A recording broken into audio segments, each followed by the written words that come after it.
बिस्मिल्लाहिर्रहमानिर्रहीम।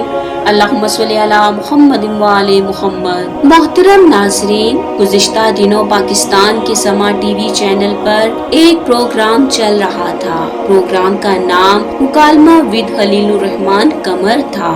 इस प्रोग्राम में अदीम साहिल के नाम का एक और मेहमान भी था। प्रोग्राम के दौरान सामने बैठी हुई एक लड़की ने साहिल अदीम से सवाल किया कि आपने अभी कहा है कि 95% औरतें जाहिल होती हैं। साहिल अदीम कहते हैं कि आपने मेरी मुकम्मल बात नहीं सुनी है। मैंने ये भी कहा है कि इन 95% औरतों की जहालत के असल जिम्मेदार मर्द हैं। मगर वो लड़की जज्बात में साहिल अदीम की ये बात नहीं सुनती और कहती है कि मैं अपनी और दीगर सब औरतों की जानिब से आपसे मुतालिबा करती हूँ कि आप इस बात पर सबसे मुआफी तलब करें। साहिल अदीम सवाल पूछने वाली लड़की के जवाब में उसे पूछते हैं कि क्या आप जानती हैं कि तागूत क्या होता है। लड़की ने जवाब दिया कि मैं इसके मायने नहीं जानती, मैंने ये लफ्ज पहली बार सुना है। इसके जवाब में साहिल अदीम लड़की से कहते हैं कि मुझे अफसोस है कि आप भी जाहिल हैं।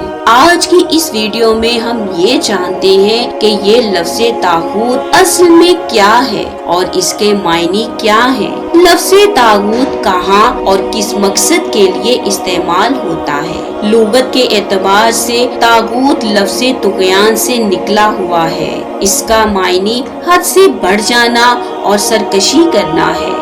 गुमराह, सरकश, शैतान जो खुद भी अल्लाह से मुनहरिफ हो और दूसरों को भी मुनहरिफ करने की कोशिश करे। हर वो आदमी जो हद से बढ़ जाए, कुफ्र और नाफरमानी को अपनी आदत बना ले, उसका शुमार तागूत में होगा। तागूत से मुराद वो हाकिम है जो कानून इलाही के अलावा किसी दूसरे कानून के मुताबिक फैसला करता है। वो निजाम अदालत भी उसी में आता है जो ना तो इक़्तिदार आला यानी अल्लाह का मती हो और ना अल्लाह की किताब को सनद मानता हो। मुफस्सिरीन और मुहद्दिसीन के मुताबिक तागूत का इतलाक हर झूठे माबूद और शयातीन पर होता है।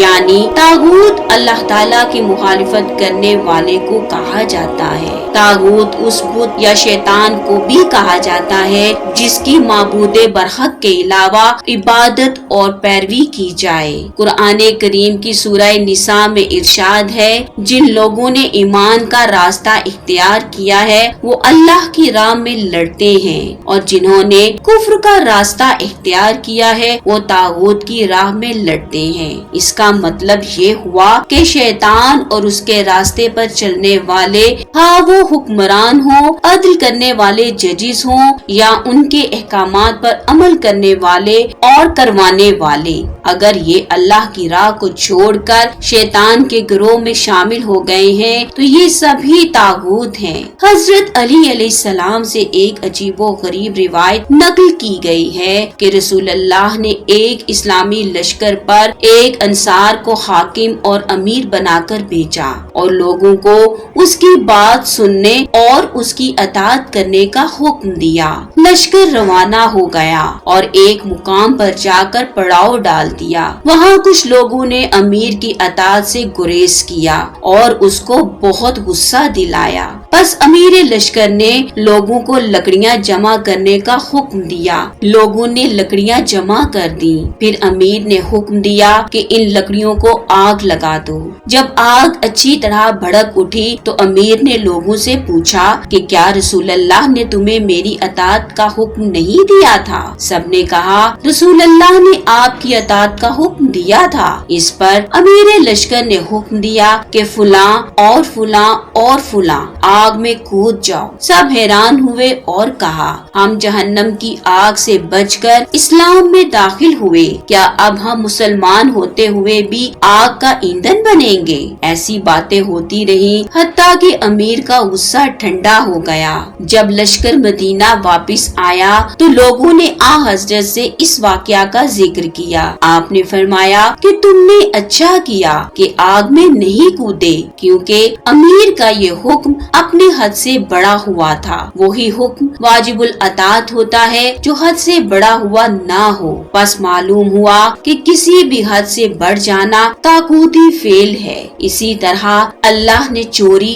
ڈاکہ، زنا، قتل، بہتان تراشی اور عصمت دری وغیرہ کی روک تھام کے لیے قوانین مقرر کر دیے ہیں۔ اگر ان قوانین کے مقابلے میں ایسے قوانین لائے جاتے ہیں جو ڈاکہ، زنا، قتل، چوری اور شراب نوشی وغیرہ کی معاونت کرتے ہوں تو یہ قوانین بھی طاغوت کا درجہ رکھتے ہیں۔ ان طاغوتی قوانین کو وضع کرنے والے اور ان کو نافذ کرنے والے سب طاغوت ہیں۔ اسی طرح ایسی کتاب جو اللہ کریم اور اس کے رسول کے احکامات کی مخالفت کرتی ہو اور لوگوں کی گمراہی کا باعث بن رہی ہو تو وہ بھی طاغوت ہے۔ ہر وہ چیز طاغوت ہے جو حق کے سامنے آئے اور اس کا مقابلہ کرے، جو باطل کی پشت پناہی کرے اور اس کی معاونت کرے۔ اسی طرح ہر وہ طریقہ جو دین اسلام کی پیروی نہیں کرتا بلکہ اسلامی طریقوں کی ضد اور مخالفت میں اپنایا گیا ہے، وہ بھی طاغوت ہے۔